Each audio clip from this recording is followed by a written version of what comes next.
Salut à tous, bienvenue dans ce troisième rendez-vous de débriefing WRC. On a eu droit à un premier rallye sur l'asphalte plutôt que la neige. La neige, on y a eu droit en Suède, cette fois-ci direction le Mexique. Le véritable lancement de la saison sur terre, c'était important.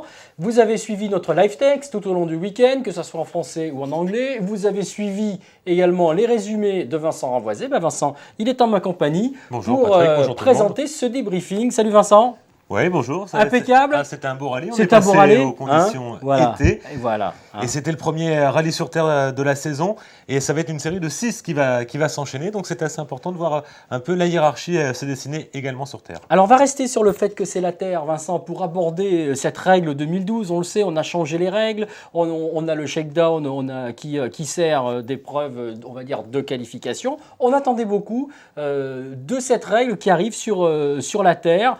Alors, ça a bien marché pour les leaders ? Ça a bien marché pour les leaders. Le problème, c'est plus pour les outsiders. Parce que là, c'est la double peine. C'est déjà à la régulière, ils sont moins bons. Et en plus, ils sont désavantagés. Donc ça se complique beaucoup. Le pauvre Paolo Nobre, on est à peu près sûr que sur chaque manche qu'il fera, il va ouvrir la route. Et ça va être vraiment dur pour lui. Moi, j'ai retenu une anecdote quand même sur la spéciale, pas la plus longue, hein, Otates, celle qui faisait 40 km. À la régulière, je crois qu'il n'a pas crevé. Il a pris 4 minutes 30. Oui. Et il finit par même gêner les autres. Là, on partait de 3 minutes en 3 minutes, on finit par gêner les autres. Donc, c'est embêtant parce que, bon, pour Paolo Nobre, je ne pense pas que ça change grand-chose. Pour les petits jeunes qui suivent derrière, en plus de finir de balayer, ils sont gênés par la poussière. Donc, bon, on le savait, mais c'est la double peine. Voilà, on pourrait presque lui conseiller peut-être de tenter autre chose que le WRC, non On peut commencer plus humblement par le PWRC voilà. Et aider un petit jeune. Il y a des gens très bien qui l'ont fait. Jean-Pierre Champeau qui a aidé son regretté fils, qui a aidé Sébastien Loeb. Ça ne l'a pas empêché de continuer à courir avec des belles voitures et de se faire plaisir. C'est peut-être une piste à suivre. C'est une piste à suivre. Alors, si on regarde d'une façon abrupte les chiffres, j'ai envie de te dire, Vincent, une nouvelle victoire de Sébastien Loeb. Au passage, la 69e, on n'est pas loin du Contron 70. Est-ce que pour toi, ça reste l'homme de ce rallye ou est-ce que derrière ce chiffre et ce résultat, on va dire, ça n'a pas été aussi simple ? Non, ça n'a pas été aussi simple. C'est le pilote du rallye. D'accord. Mais si on revient en arrière, au début, on disait oui, les Citroën sont avantageux au Mexique. Ouais, je pense que c'était vrai du temps de la Zara et de la C4. C'était des voitures qui étaient équipées d'une boîte 6 vitesses contre 5 pour les Focus à l'époque. Ouais. Et là, en altitude, avec la perte de puissance, on dit qu'on perd 20% de puissance. Oui, c'était un handicap pour les Ford. L'année dernière, déjà par la réglementation, la Fiesta et la DS3 ont 6 rapports, et ça c'est obligé, c'est réglementaire. Voilà, déjà. L'année dernière, ça s'est joué sur des crevaisons de Mikko Erven qui ouvrait la route, qui ensuite a eu un problème de crevaison, et Jari Matti Latvala qui a été décroché également par un problème de crevaison. Bon, cette année, ça s'est joué encore sur des problèmes pour les Ford. Ou les pilotes Ford, ça faudra voir, on en reparlera. Non, mais voilà, c'est ça justement qui est intéressant à aborder avec toi. C'est exactement ce que tu dis. C'est qu'on a l'impression qu'au niveau performance, j'oserais dire que la DS3 et la Fiesta on a l'impression qu'elles font jeu égal. À preuve, bien quand même, il y a eu des beaux chronos signés par Latvala. En revanche, est-ce que c'est pas encore un peu dans l'habitacle qu'on commet quelques erreurs ? Alors, moi, je dirais qu'il y a deux parties, il y a deux avantages. Ça revient au même. En termes de performance pure, je crois que la Fiesta était plus rapide que la DS3. Parce que Ford a travaillé, il y a eu un accord entre M-Sport et Ford. Ils ont travaillé la cartographie moteur dans les ateliers pour reproduire les conditions d'altitude. Okay. Donc, en termes de puissance, ils ont progressé, ils étaient très bons. Ils ont également, quand ils ont fait des essais en Espagne, ils ont mis des brides pour essayer de reproduire ce phénomène. En revanche, l'avantage de la DS3, c'est que, bon, bien sûr, il y en a moins, donc c'est difficile de comparer, mais on a l'impression qu'elles sont incassables. Et Mikko Ervonen, qui connaît bien les deux voitures, en fin de deuxième étape, il a roulé sur un amortisseur laissé par Novikov qui s'était craché, et il a dit « je pensais que j'allais tout casser, au moins crever », et en fait, finalement, rien eu, il a terminé la spéciale. Alors, bien évidemment, je vais encore avancer un chiffre, Vincent, 2 sur 3, c'est-à-dire 2 victoires sur 3 rallyes pour Sébastien Loeb, mais j'oserais dire aussi, hélas, pour moi qui le soutenais, et qui soutenait ce magnifique duel auquel on s'attendait en début de saison, deux résultats blancs pour Latvala, 2/3 également. Belle victoire en Suède qui relance le championnat. Et là, bien, une série de tonneaux qui ne relancent plus rien et au contraire qui le font chuter en 5e place du dit championnat. À 40 points. À 40 points de à 40 Sébastien points. Loeb, là ça commence à faire beaucoup. Ouais. Bon, bah. Il y a des pilotes finlandais qui ont été comme ça par le passé. Alors tout le monde lui jette la pierre, il était tellement abattu le pauvre vieux à l'arrivée. Et après, quand les commissaires lui ont dit qu'il ne pouvait pas continuer pour essayer de sauver quelques points, il a dit il faudrait que j'en finisse parce que ça ne va pas m'aider dans ma carrière. Et il a bien conscience de ce qui s'est passé. C'est vrai qu'on se dit mais pourquoi attaquer autant dans une spéciale aussi longue? C'était pas possible d'aller le chercher. Bon, après, c'est leur métier, on est d'accord, mais trouver un rythme en assurant, en étant capable de rouler très fort, parce que quand la cadence s'est emballée, il n'y en avait que 2 qui pouvaient rivaliser, c'était Sébastien Loeb et Jari-Matti Latvala. Peter Solberg et Mikko Hirvonen étaient un tout petit ton en dessous, pas grand-chose, mais un tout petit ton en dessous. Simplement, Loeb est capable de se mettre à son niveau, mais il ne le conserve pas tout le temps. Jari-Matti le conserve tout le temps. Donc voilà, il a été déconcentré. Alors pourquoi il roulait comme ça, on verra. Il a vu la voiture d'Evgeny Novikov, c'était dans une portion très rapide, qui était partant en tonneau. Il a paniqué, il a mis un coup de frein, la voiture lui a échappé, et puis bon, ça s'est mal fini. Ça arrive par le passé. Bon, il y avait des pilotes finlandais comme Marco Lehn qui étaient à peu près qui étaient fiables. Il y a eu des pilotes comme Harri Vatanen. C'est vrai. Ça ne l'a pas empêché d'être champion du monde, mais avant qu'il remporte sa première victoire, il y a une saison où entre les rallyes, les mulets qui servaient à la reconnaissance et les essais, il en a cassé 27 des Ford Escort. Ça coûtait cher. Et 28 si on compte la voiture perso en allant faire les courses.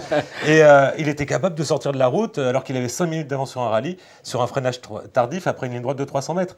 Voilà, mais en contrepartie, il était capable de remonter un handicap sur Walter Orr, le Monte Carlo, un handicap de 8 minutes, parce que Terry Harriman avait pointé 4 minutes trop tôt.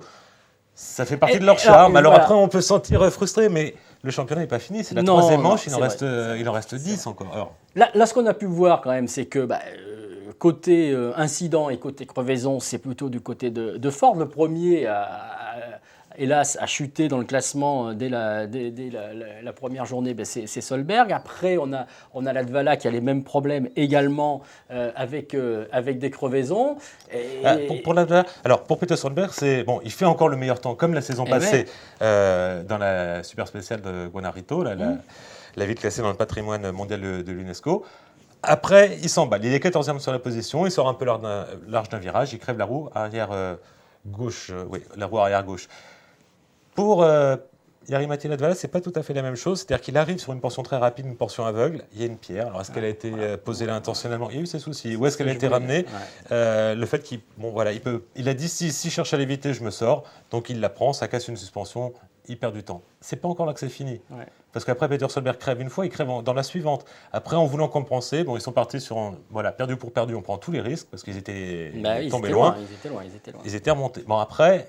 Là, à la limite, les autres crevaisons, elles sont plus compréhensibles. Après, la dernière, c'est un peu plus dur à expliquer. Peter Solberg aura ces mots à la fin. Il a dit, il faut peut-être qu'on arrête d'attaquer autant d'entrée de jeu.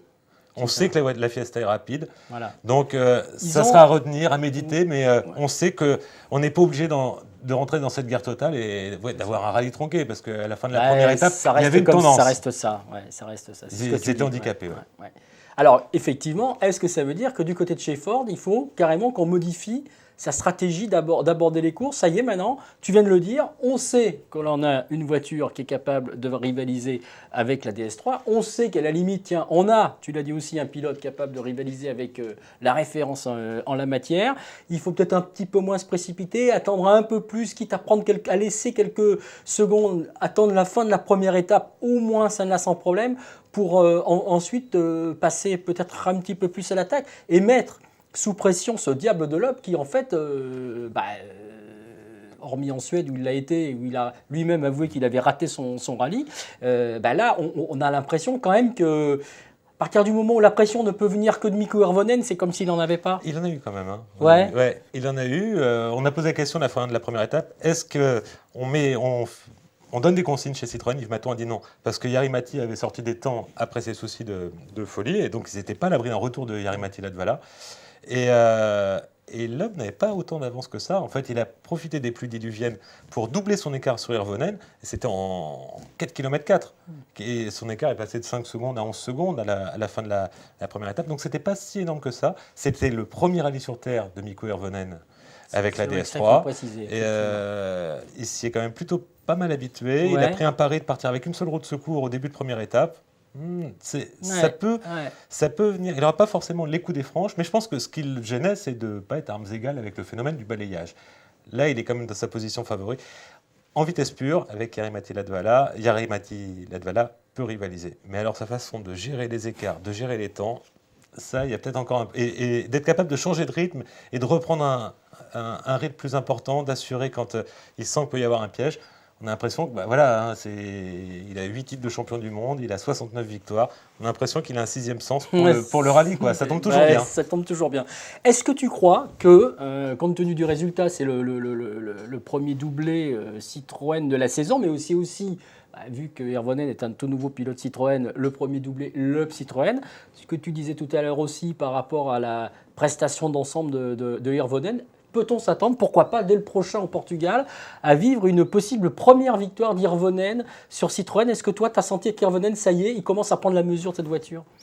Qu'il prenne la mesure de cette voiture, ouais, il n'y a pas de doute. Quand on voit les temps qu'il a pu réaliser, notamment dans la première étape et en début de deuxième. Après, en fin de deuxième, dès qu'Jari-Matti Latvala a eu son deuxième souci, donc une nouvelle crevaison qui lui a fait perdre du temps, il a dit, bon, à la régulière, je ne peux pas aller chercher Sébastien Loeb. Est-ce que c'est une circonstance? Est-ce qu'il n'a pas envie de tenter le coup de rentrer dans ce jeu-là? Je ne sais pas, on a eu un doute. Et pour en revenir chez Ford, Malcolm Wilson a un problème, c'est dès qu'il nomme un pilote numéro 1, soit il avance plus, soit il sort. Il a déjà eu le problème par le passé avec Mikko Hirvonen et Jari-Matti Latvala. Il y a des petits soucis. On a l'impression qu'il ne mise jamais sur le bon cheval, donc c'est pas de chance. Ouais, parce que Solberg marche pas mal exactement. Non plus. Solberg, il est là. Il s'est positionné en 3e place du championnat, 3 petits points seulement de Hirvonen. Il est allé en plus offrir les 3 points de la Power Stage, donc c'est comme s'il avait terminé 2e. Voilà, donc en attendant qu'éventuellement du côté de la FIA, on revoie cette règle de la Power Stage et on remodifie tout, il faut savoir en profiter. Et celui qui en profite le mieux, c'est Loeb. Sur 9 points possibles, il en a pris 8 cette année. C'est la première fois qu'il ne gagnait pas une Power Stage.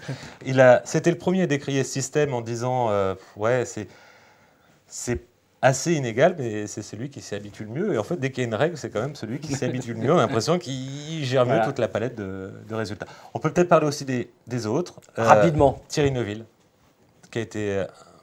on n'a pas vu les images de l'abandon, mais qui était impressionnant, en tout cas sur la première étape. Et puis après, il a fait un premier scratch dans sa carrière. Même chose, premier scratch pour Al-Attiyah. Voilà. À chaque fois dans des circonstances particulières. Et pour Al-Attiyah, des circonstances particulières. Il y avait une pluie torrentielle. Et Atkinson, pour son retour, qui refait un scratch. On voit que c'est dur, de 3 ans sans compétition, voire 4 même. Ouais. Ça devient le niveau des 4 premiers est quand même assez élevé. Donc, même pour un pilote qui a été, on le rappelle, avec Solberg chez Subaru, même s'il conduit en rallye Asie-Pacifique avec Proton, il faut se remettre au rythme du WRC. Ce n'est pas simple. On peut parler aussi de Mats Rosberg, qui est un peu isolé, qui arrive à faire jeu égal, mais bon, je l'ai vu engranger de l'expérience. Il compte aussi. Tanak qui a fait une très belle épreuve. Ouais. Novikov, qui était derrière. Il était derrière à la régulière déjà par rapport à Ott Tanak. Et sa sortie de route, il était déjà sorti une première fois, de par sa faute. Une grosse sortie de route pour lui et Denis Chirodé. Ouais. Nous, on a vu dans le résumé, il avait perdu un problème d'aérateur. Il avait beaucoup de poussière dans l'habitacle. Ça peut être une piste d'explication. C'est pas forcément de sa faute. Oui, il peut ralentir aussi. Il peut ralentir parce qu'il n'avait plus rien à espérer. Il avait les 10 points. Et la belle place d'un Mexicain qui marque des points, Ricardo Trevino, qui a gagné la Carrera Panamericana, qui marque enfin des points. Il avait terminé par le passé avec une 206 WRC 8e et 10e. Alors un coup, par choc non conforme, il se fait déclasser. Et un coup, gant non homologué, il se fait déclasser. Là, il avait tout bon, là. Okay. À 23 minutes, on ne va pas parler des choses qui fâchent, mais il a un point chez lui. Et Sébastien Ogier, une très belle performance avec sa voiture. C'est vrai qu'il est dans les points. Parce que là, il était désavantagé. Mais vraiment avec l'altitude et ses premiers points de l'année. Ses premiers points de l'année. Voilà. Donc, globalement, un bon rallye et c'est pas fini. Moi, je pense que c'est pas fini. Eh bien, justement, tu vois, c'est sur ces mots optimistes que l'on va se quitter. Merci encore de votre fidélité, aussi bien à nos débriefings, à nos lives, à nos news. Tiens, d'ailleurs, à propos de news, on a retrouvé une news avec une vidéo amateur, justement, de l'accident de Novikov et celui également de Latvala. Donc, n'hésitez pas à aller sur notre site internet. Et puis, on te retrouvera également, Vincent, pour le rallye du Une Portugal. dernière chose, c'est que Denis Giraudet est fidèle parce que entre ce tonneau avec Didier Auriol dans la 206 et avec Evgeny Novikov, le prénom qui résonne, c'est toujours le même. Donc il est fidèle à sa compagne. C'est Voilà, une bonne chose. C'est déjà ça. Salut à tous, salut Vincent. Au revoir.